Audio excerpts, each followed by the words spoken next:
1953년 11월 27일 부산역 앞에 다닥다닥 붙어 있던 수많은 가옥들에 화재가 발생했습니다.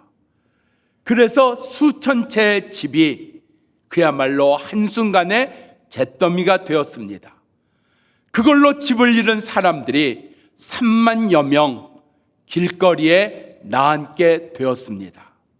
모든 것을 잃어버린 그들, 당장 먹을 것이 없는 사람이 되었습니다. 휴전 직후였기 때문에 정부가 그들을 먹일 만한 음식을 제공할 만한 여력이 없었습니다. 그때 한국의 유엔군 제2군수사령관으로 부임한 리차드 위트컴이라고 하는 장군이 그 이재민 3만 명을 먹이기를 시작을 했습니다. 거기까지는 좋았는데 이것이 군수물자 도용이다 하는 것으로 말미암아 그가 워싱턴의 장군임에도 불구하고 청문회에 불려갔습니다.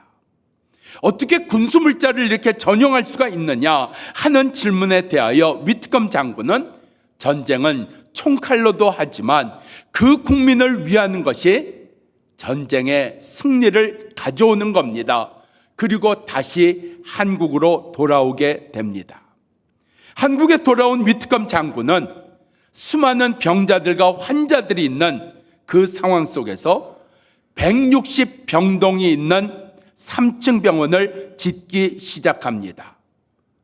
그리고 그 일을 위해서 병사들에게 1% 월급에서 기부하자고 그래서 병원을 지어냅니다. 그 병원이 오늘날 부산의 메리놀 병원입니다.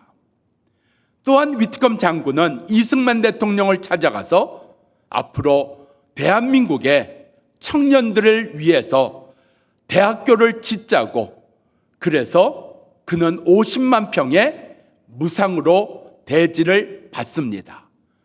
그리고 거기까지 1.6km 진입도로를 포장해주고 그는 미국의 원조로 25만 부이나 되는 큰 돈으로 학교를 짓는 일에 보태는 역사를 가져왔습니다. 전쟁 후에도 위트컴 장군은 여전히 한국에 남아서 고아들을 돌보는 일을 계속했습니다. 30여 년 동안 그렇게 한국을 위해서 그는 헌신하였고 그는 한국 땅에 묻혔습니다. 그가 별세한 지 40년이 되는 금년 11월 11일에야 40년 만에 대한민국 정부는 위트컴 장군에게 훈장을 추서했습니다. 바꿔 말하면 40년 동안 잊고 있었다는 이야기입니다.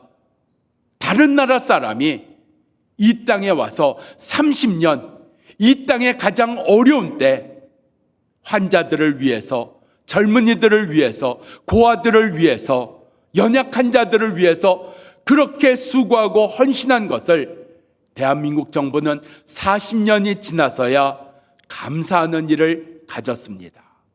우리의 감사는 얼마나 지나서 이루어진 것일까요? 분명 감사하는 은혜를 받았음에도 불구하고 벌써 4개월이 지나고 아니 1년 4개월이 지나고 아니 벌써 4년이 지나고 14년이 지난 건 아닐까요? 오늘 우리 가운데 감사를 모르고 지낸 일에 대하여 감사하지 않았던 일들에 대하여 오늘 말씀을 통해서 깨닫는 은혜가 우리 가운데 있기를 바랍니다. 9절입니다. 애굽의 군대가 이스라엘의 뒤를 따라와 이스라엘의 장막 친 곳 바로 해변 홍해까지 따라왔더라 이야기하고 있습니다. 이스라엘 백성 어려움 가운데 처했습니다. 근데 이러한 어려움 가운데 앞에는 홍해요, 뒤에는 애굽의 군대가 쫓아오고 있는 이 상황, 바로 그 자리에 이스라엘 백성들이 있습니다. 그야말로 앞으로 갈 수 없고 뒤로 갈 수 없는 상황이 놓여졌습니다.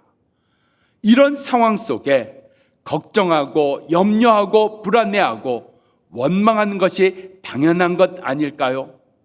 우리의 삶 가운데 이렇게 앞이 막혀 있고 뒤가 막혀 있는 경우가 있습니다. 당연히 불평하겠지요. 원망하겠지요. 아니, 이스라엘 백성들 입장에서는 하나님이 우리를 여기까지 인도해 주셨는데 건널 수 없는 홍해가 앞에 놓여 있고 뒤로 돌아갈 수 없는 애굽의 군대가 뒤에 있다는 것으로 하나님께서 인도해 주신 일에 대하여 원망하지는 않았을까요? 우리의 삶이 그렇습니다. 하나님이 인도해 주셨다고 하는데, 하나님이 함께 해 주셨다고 하는데, 실제 우리의 삶은 앞에도 장애물이요, 뒤에도 장애물이요, 앞에도 문제요, 뒤에도 문제인 상황 속에 놓이는 일들이 많이 있습니다. 우리 속에 혹시 못 본 것은 없을까요? 혹시 이런 문제 속에 갇혀서 우리에게 주신 은혜를 모르고 있는 것은 아닐까요? 하나님 분명 이스라엘 백성을 여기까지 인도해 주셨습니다. 그런데 이스라엘 백성들 눈에 보이는 건 건널 수 없는 홍해와 뒤돌아갈 수 없는 애굽의 군대 속에 갇혀 있다는 사실입니다. 오늘 여기까지 온 일, 그들 원망하도록, 그들을 두려움 속에 빠지도록, 그들을 불안해하도록, 아니 그들이 여기서 망하도록 하나님이 인도해 주신 걸까요? 아닐 겁니다. 오늘 하나님이 여기까지 인도해 주신 자리, 우리의 보기에는 걱정의 자리고 아픔의 자리고 문제의 자리일 수 있습니다. 그런데 이 자리가 바로 하나님께서 역사하시는 자리라는 이야기입니다. 어디가요? 문제 속에 있는 이 자리가 하나님의 은혜를 받는 자리요, 하나님께서 풀어주신 자리요, 하나님께서 역사하시는 자리라는 이야기입니다. 왜 그럴까요? 홍해가 언제 갈라졌습니까? 언제 저들이 홍해를 육지처럼 건넜습니까? 홍해 앞까지 왔을 때입니다. 홍해 앞까지 왔을 때 홍해가 갈라졌습니다. 근데 홍해 앞까지 왔는데 눈에 보이는 건 건널 수 없는 엄청난 바다와 같은 홍해, 그리고 뒤는 애굽의 군대. 바로 이런 문제 속에서 우리가 보는 것은 문제밖에 없는 것 아닐까요? 내가 보는 것이 무엇일까요? 자녀에 대해서 볼 때 그저 연약한 것, 그저 부족한 것, 그저 속상하는 것, 그것만 보이는 것 아닐까요? 내가 일하는 일터 속에서도 내게 부족하고 안 되고 어려운 것만 보이는 것은 아닐까요? 신앙생활 가운데, 교회생활 가운데 내가 보는 것은 연약한 것, 말도 안 되는 것, 내가 불편하게 여기는 것, 내 마음에 들지 않는 것, 그것만 보이는 것 아닐까요? 내 눈에 보이는 게 전부가 아닙니다. 내가 볼 수 있는 게 전부가 아닙니다. 하나님은 이 홍해 앞까지 저들을 인도하셔서 저들로 하여금 홍해를 갈라지게 하시고 그 홍해를 육지처럼 건너게 하셨습니다.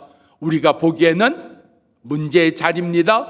아픔의 자리입니다. 어려움의 자리입니다. 그런데 하나님은 이 자리까지 오게 하셔서 그들 가운데 모든 문제가 풀어지게 하시고 모든 문제에서 건지시는 역사를 이루셨다는 겁니다.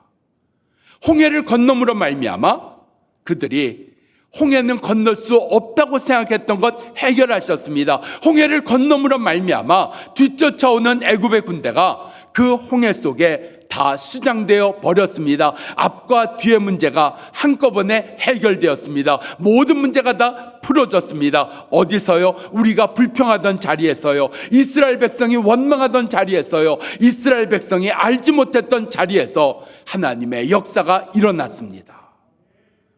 오늘 우리의 자리가 감사가 녹록한 자리일까요? 감사를 찾아낼 만한 그러한 자리일까요?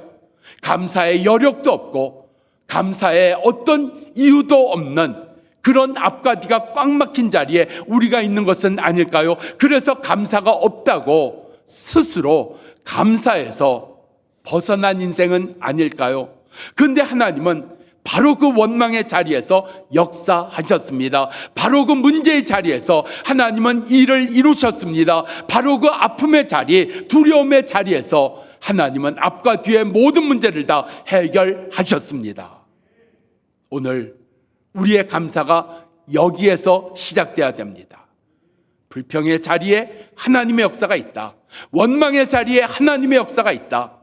근심의 자리에, 앞과 뒤가 막힌 자리에 하나님의 도우심이 있다. 하나님의 풀어주심이 있다고 하는, 나는 원망할 것밖에, 불평할 것밖에, 나는 걱정할 것밖에, 나는 아파할 것밖에 없다고 생각했는데, 바로 이 자리에서 은혜 받게 하시고 이 자리에서 풀어주게 하시는 하나님의 역사가 우리들 가운데 이루어지기를 축원합니다. 마태복음 14장을 보면 예수님의 5천 명을 먹이신 역사가 나옵니다. 그런데 지금 여기 수많은 사람들이 있는 자리는 빈들입니다. 가게가 있는 자리가 아닙니다. 그리고 가게가 있다고 해도 이 많은 사람을 어떻게 먹이겠습니까? 날도 저물었습니다. 저들 가운데 지금까지 저들이 하루만 굶은 것이 아니라 예수님을 따라오느라고 이틀도 굶고 3일도 굶은 사람들인데, 더 이상 저들을 굶게 내버려 둘 수 없는 상황 속에 제자들이 이야기합니다. 예수님, 여기 떡 5개와 물고기 2마리가 있습니다. 도움이 될까요? 소용이 될까요? 지금 5명이 있는 것 아닙니다. 50명이 있는 것 아닙니다. 5,000명이 있습니다. 그런데 예수님은 그것을 가져오라 말씀합니다. 아무 소용없는 것, 아무 도움되지도 않는 것, 그런데 예수님은 가져오라 말씀하십니다.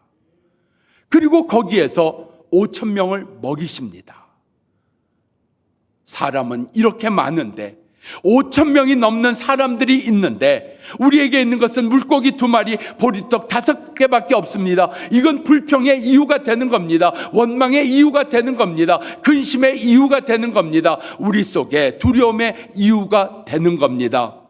그런데 예수님은 그것을 가지고 5,000명이 먹고도 12광주리가 남는 역사를 이루셨습니다. 어디에서요? 근심의 자리에서요. 원망의 자리에서요. 불평의 자리에서 말입니다.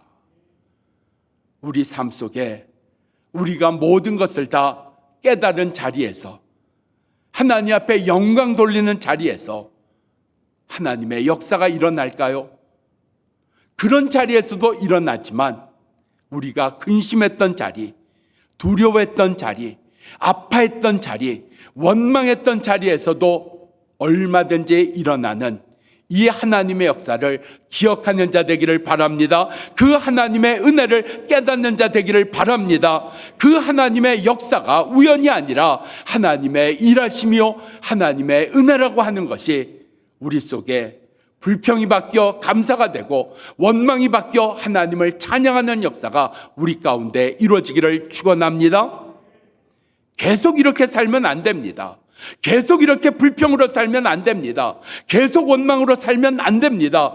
이스라엘 백성이 홍해 앞에서 불평했습니다. 원망했습니다. 우리가 죽을 자리가 없어서 우리를 여기까지 인도했냐고요. 그런데 하나님이 홍해를 가르시고 그 홍해를 건너게 하신 다음 그들은 원망하던 자리, 불평하던 자리가 바뀌어서 하나님을 찬양하고 높이는 인생으로 바뀌어 버렸습니다. 우리 가운데 임하셨습니다. 일하셨습니다. 역사하셨습니다. 홍해를 가르셨습니다. 홍해를 건너게 하셨습니다. 문제에 붙들린 자가 아니라 문제를 이기는 자요, 문제를 풀어주신 하나님의 역사로 말미암아 원망하던 내 인생, 불평하던 내 인생, 죽게 됐다고 외쳤던 인생이 하나님을 찬양하며 높이는 사람으로 바뀌어진 그 은혜가 우리 가운데 있기를 바랍니다. 하나님의 역사를 모르면 계속 불평입니다. 하나님의 은혜를 모르면 계속 원망입니다. 하나님의 일하심을 모르면 계속 목이 곧은 자로 살아가는 겁니다. 우린 하나님 앞에 있는 자입니다. 하나님 앞에 있는 자입니다. 하나님 앞에서 말하고 하나님 앞에서 생각하고 하나님 앞에서 결정하고 하나님 앞에서 생각하는 자들입니다.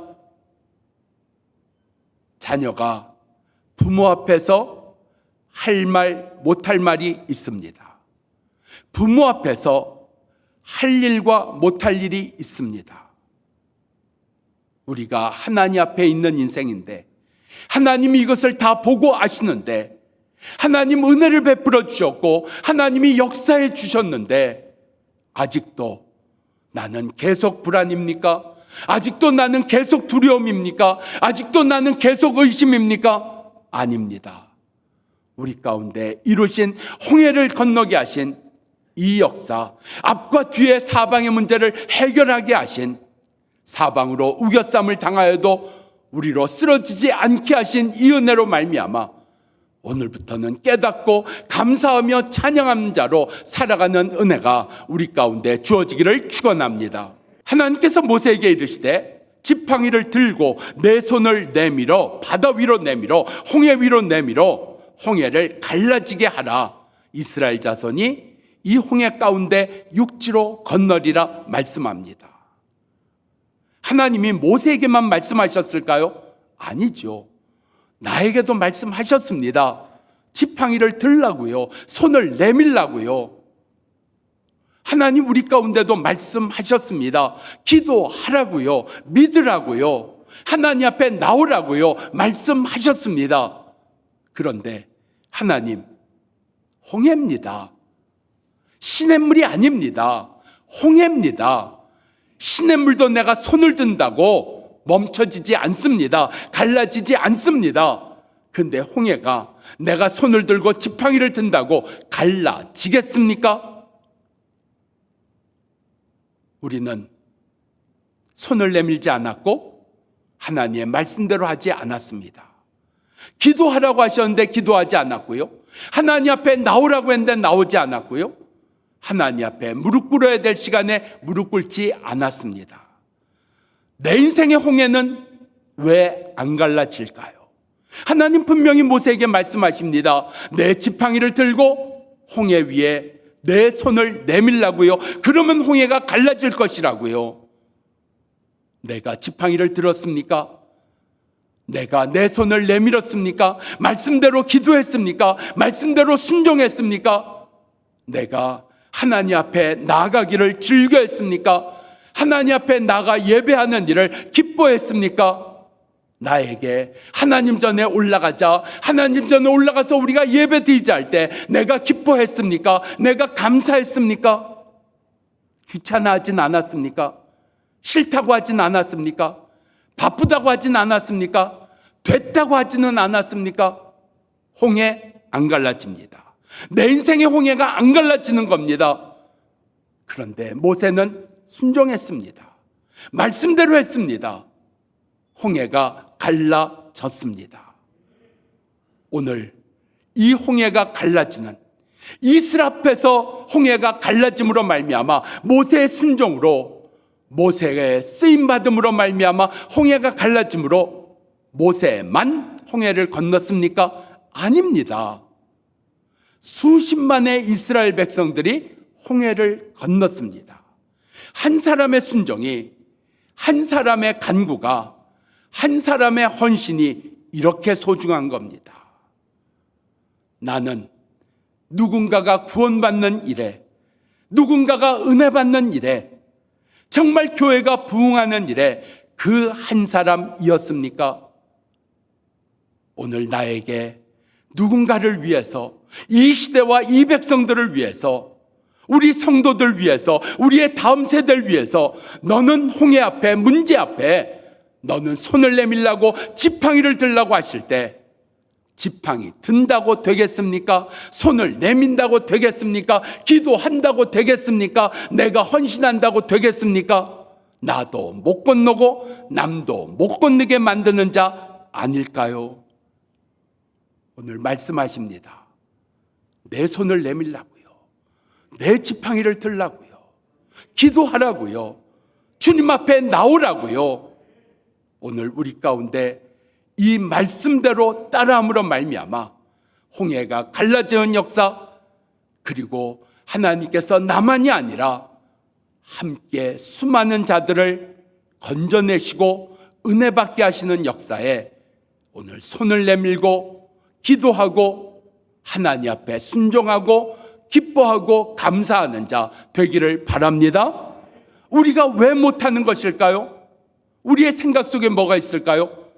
지팡이를 내민다고 어떻게 갈라지겠습니까? 우린 자꾸 어떻게를 찾습니다. 어떻게 내 자녀가 고침받겠습니까? 어떻게 내 자녀가 달라지겠습니까? 어떻게 내 건강이 좋아지겠습니까? 어떻게 내가 잘 되겠습니까?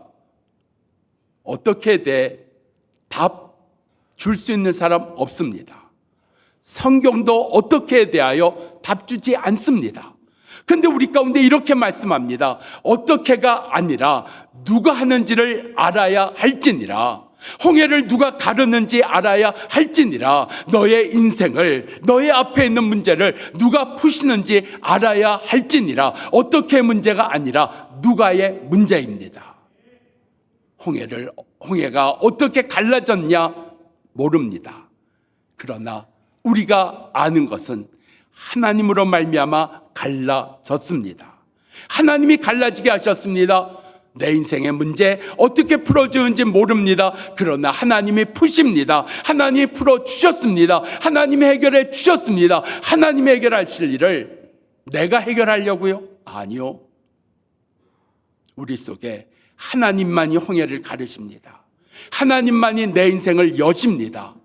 하나님만이 풀어주시고 해결해 주시는, 어떻게 문제가 아니라 누가 행하느냐, 누가 풀어주느냐, 누가 홍해를 가르느냐, 이 은혜로 인하여 오늘 깨닫고 감사하는 역사가 우리들 가운데 이루어지기를 축원합니다. 17절 이하입니다. 애굽 사람들이 이스라엘을 따라 홍해로 들어왔더라. 여러분, 애굽은 군대입니다. 무기를 가졌습니다. 이스라엘 백성들은 무기가 없습니다. 군대 훈련을 받은 적이 없습니다. 상대가 안 되는 겁니다. 그런데 상대가 안 되는데 이스라엘 백성들 애굽에 머리끝 하나 다치지 않았습니다. 왜요? 이스라엘 안에 장군들이 많아서요? 이스라엘 안에 힘쓰는 자들이 많아서요? 아니요. 애굽 군대를 하나님이 상대해 주셨기 때문입니다. 우리 삶 속에서 내가 감당할 수 없는 것을 내가 감당하는 것이 원망이 되고 불평이 되는 겁니다. 내가 풀 수 없는 것을 내가 풀겠다고, 내가 바꾸겠다고 하는 것이 원망과 불평과 아픔과 상처가 되는 겁니다. 자녀, 내가 풀지 못합니다. 남편, 아내, 내가 풀지 못합니다. 건강의 문제 내가 푸는 거 아닙니다. 미래의 문제 내가 풀 수 있는 거 아닙니다. 하나님이 상대해 주셔야 됩니다. 하나님이 맡아 주셔야 되는 겁니다. 애국 군대, 그 쫓아오는 이 두려움을 하나님이 상대해 주셨습니다. 하나님이 맡아 주셨습니다. 하나님이 맡으셔서 하나님이 애국 군대를 상대하심으로 애국 군대가 수장되고 말았습니다. 성경에 다윗과 골리앗의 싸움이 나옵니다. 우린 다윗이 골리앗을 이겼다고 이야기하지만 골리앗을 다윗이 상대했습니까? 아닙니다.